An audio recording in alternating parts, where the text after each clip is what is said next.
Good morning. आंनि सोरांनाय लोगो लोगो दुगैनानै दिनै खर' लोबस्रांबाय।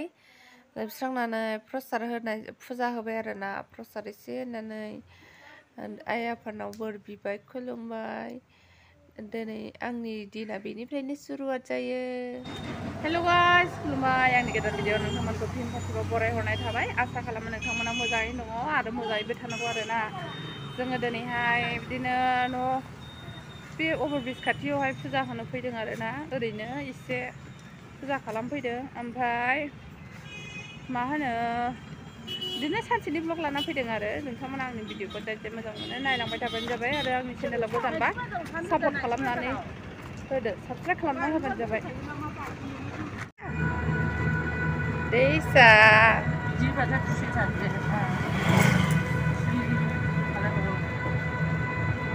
नायनाया खावला सिबला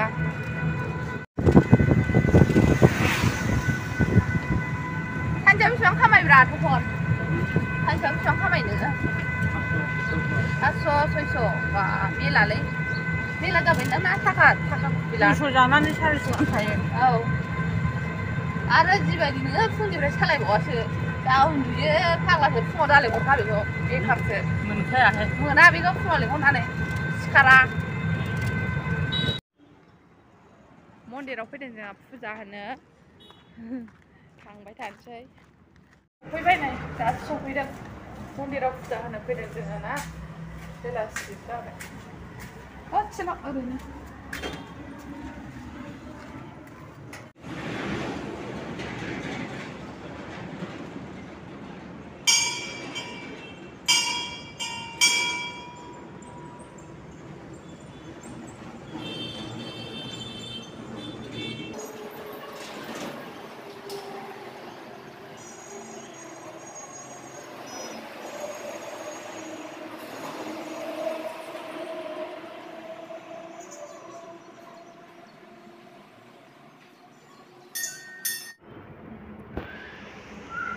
बिमा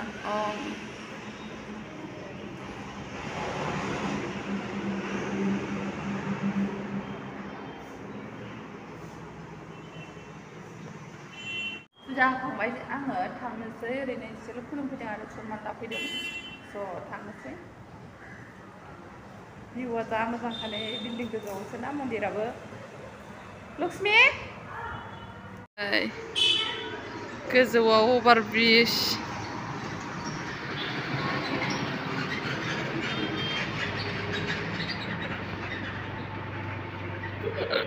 अभारब्रिज आरोना गोजौआवहाय।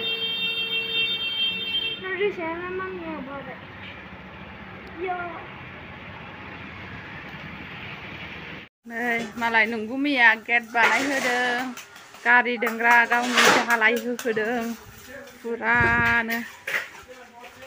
दालाय होदों मालाय नंगुमैया नै गावनि गारि दोनग्राखौहाय।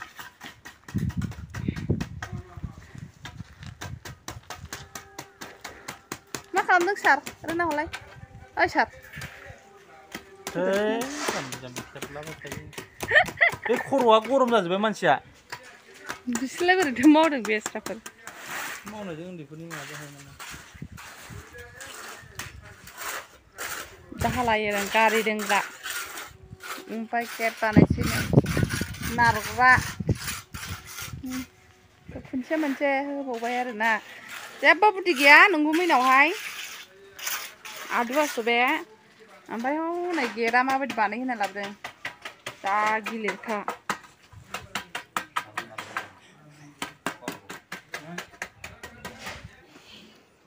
गेटआनो बेसेबांबा गिलिर आरो लाबोनानै बाव दोनथ'फैदोंमोन नालाय दाखालिनो हाग्रा दुलायलायबाय। ओमफ्राय 6 जन मानसि थिखोबाबो हानो नागिरलायलायो आरो। 265 केजि नालाय गेटआहाय। 265 केजि दं जाहैदों बाव। ओमफ्राय सेरसेयावहाय मामा 110 थाखा लादोंनो। होमबा सानहरदो 265 बेसेबां जायो। ओमफ्राय साखा थाखा एक्सट्रा गासै 30,000 थांनाय जाहैबाय आरो बे गेटआवहाय। 100 खम 30,000 थांबाय गासै। गोगोमखा लहानि दामा। आरो जों फानहरोब्ला 20 थाखा केजि गाहामल' होयो बांहा सेराफोरा। 6 जनबाबो थिखोनो हानो नागिरा आरो। जा गिलिर ओमफ्राय गेटखौबो जेबो डिजाइन लाबोनो रोंखायाखै स्लिमसो नंगुमैनि फावाहाय थिखोबाय टट'आला आरो मिस्ट्रिफोर सानै आरो बै गेट बानायग्राया बै पिंक कालार माबा गोजा गाननाया जारोमरोम गाननाया बे गेट बानायग्रा आरो ओमफ्राय नैबे आफा ओमफ्राय बै टट' सालायग्रा ओमफ्राय नै बिसोरो मिस्ट्रि आरो नंगुमै खुनुरुखुम थिखोनानै लाबाय हाग्रा फैफालायबाय आरोना मानोना गेटखौ लाबोनानै दोनफैनाया सानथामसो जाबायमोन सानब्रैसोआनो जाबायमोन आरो सानब्रैसोजोंनो हाग्रा दुलायलायबाय बेस्राफोर जा खस्थ' थिखोनांदों माबायदि नुवाखै सि गिलिर नारग्रासो आरो जिनिसाहाय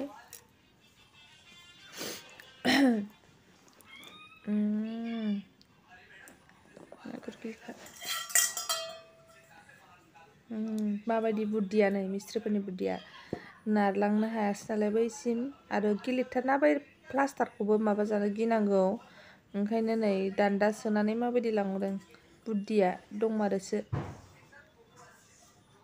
माबायदि बुद्धि गोरों खेनसेनो लाब थांनाय जाहैबाय आरो बियो बै माबायाव साखायाव माबायाव गावनि साइथेन बायदि लामायावहाय थ्रोब सोहैखाबाय खनसेनो साखाखौहाय बुद्धि गोरोंखा मावबाय थाग्राखाय बुद्धि रोंसिगौ नंगुमैयाथ' मा साइसनियालाय खिबु गोलावलाव माबायदि हमथादों दुगालायबावसो ओमफ्राय गाव मावजोबनाय बायदिनो खहे खथे जालायथारो फाग्लाखा जेबो होनजानो सैखाया ओमफ्राय गाव बायनाय बुस्थुखौ गेटआबो बेनो बानायहोदों जेबो रोङा खुरियासो ओमफ्राय नै मन्दिरबो बानायदेरबाय नै बेवहाय मोनसे नै हाबाय आरोना मन्दिरा ओमफ्राय नै बेबो हाबाय ओमफ्राय नै नारग्रा जाबाय आरोना दालाय होजोब्बाय ओरैबो होलांगोन लासैनो नारना देखायलाय गालि दे नारलाय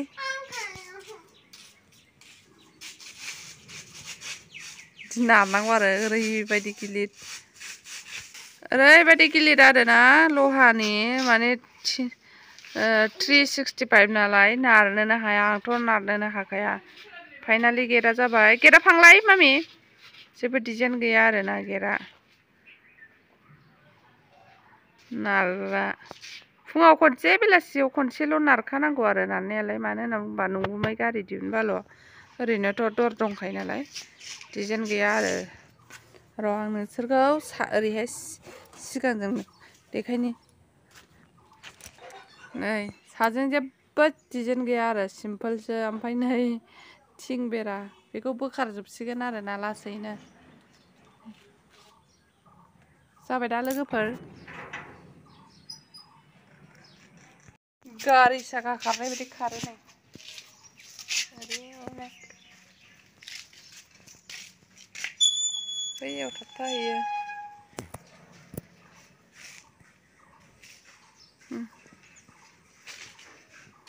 बेखौबो दालाय होजोबसिगोन आरोना ओरै गासिबो लासैनो ओरै सिथ्ला लेभेलजों लांजोबसिगोन